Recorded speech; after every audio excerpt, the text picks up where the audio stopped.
Yo les gars, alors je sais pas si vous vous souvenez que dans l'épisode sur Bilal Hassani, la descente aux enfers, c'était un titre un peu aguicheur, désolé, voici public tout ça. Je vous avais demandé si un épisode sur le droit à l'oubli vous tenterait, et vous avez été plutôt positif, donc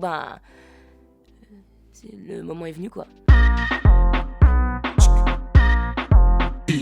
Alors je vous rappelle déjà ce qu'est le droit à l'oubli ou encore le droit au regret. Alors le droit à l'oubli, ça te permet de faire disparaître certaines infos sur toi d'internet, donc du World Wide Web, donc du www. Des infos qui peuvent te nuire ou comme on dit, peuvent te porter préjudice. Alors ce droit à l'oubli, il se décline de deux façons. Déjà, tu as le droit à l'effacement, ce qui veut dire que l'info qui peut te nuire sera effacée du site d'origine. Et il y a le droit au déréférencement.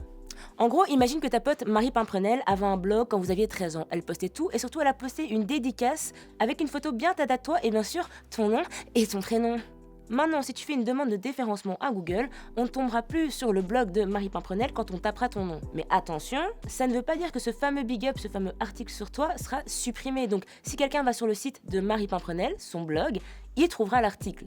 Mais plus en tapant ton nom, tu ne seras plus associé au blog. Par contre, on a un petit problème avec Google parce qu'ils sont pas super nice. Ils acceptent le droit à l'oubli, mais pas mondialement. Je t'explique. Ce qui veut dire que si tu te fais déréférencer sur Google, ça ne comptera que pour google.be. Donc si quelqu'un tape www.google.be et qu'il tape ton nom, tu ne seras plus référencé. Mais s'il tape google.com, là, tout réapparaîtra. On n'est pas content et l'Union européenne non plus n'est pas contente puisque alors ça perd tout son sens. Droit à l'oubli, normalement, c'est censé être un droit à l'oubli quoi.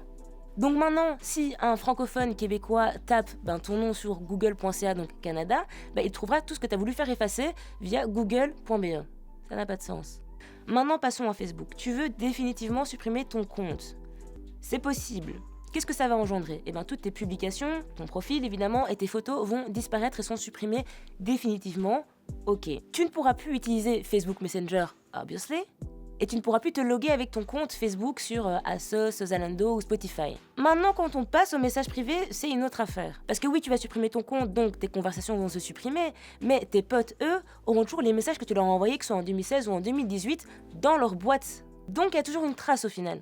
Maintenant, on passe à Snapchat. Oui, tu peux effectivement aussi supprimer ton compte, c'est pas super difficile comme démarche, mais sache que quand tu supprimes ton compte, en fait, il va rester endormi pendant 30 jours. Les gens pourront plus te contacter, tu pourras plus les contacter, etc. Mais ton compte restera en sommeil. Mais il sera toujours existant. Mais après ces 30 jours-là, ok, tout va être vraiment supprimé. Donc tes amis, tes snaps, etc., etc.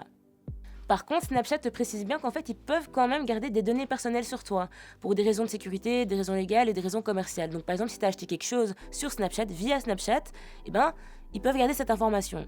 Et tout le reste est dans les conditions générales, bien sûr, et les politiques de confidentialité, que tout le monde s'amuse à lire, bien sûr. Donc encore une fois, tout ne disparaît pas totalement.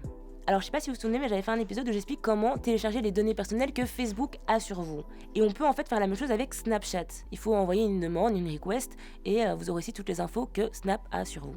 Donc en conclusion, tu peux effacer une majorité des bêtises que tu as fait sur internet, mais il y a quand même toujours une trace. Que ce soit des messages, des photos postées par tes potes ou autres, etc., etc. Je trouve en fait qu'on devrait apprendre ça à l'école, avoir peut-être quelques jours de formation dans une année, ce serait déjà ça. Parce qu'on a encore du mal à se rendre compte que quand on va sur internet, il est vraiment difficile de ne pas laisser de traces. Peut-être que t'as dit un truc que tu pensais quand t'avais 12 ans ou encore 16, et maintenant tu le regrettes ou tu le regretteras. Pense-y. Parce que je peux te dire qu'il y aura toujours quelqu'un pour fouiner à ton sujet. I'm the stalker number one, so... Et comme dit l'expression, on est toujours l'étranger de quelqu'un, on est toujours le stalker de quelqu'un aussi. Ça aurait été long si j'étais vraiment rentré dans les détails, donc je vous ai mis des liens en description pour Google, Facebook et Snapchat. Comme ça, vous pouvez aller vous renseigner un peu plus par vous-même. En attendant, je fais des bisous. And I spread the love. Ciao. Si t'as aimé cette vidéo, n'hésite pas à t'abonner à la chaîne Tarmac. Et si tu veux encore regarder du Easy, il y a nos playlists. Donc tu peux regarder ceux d'hier, et d'avant-hier, et d'avant-avant-hier, et...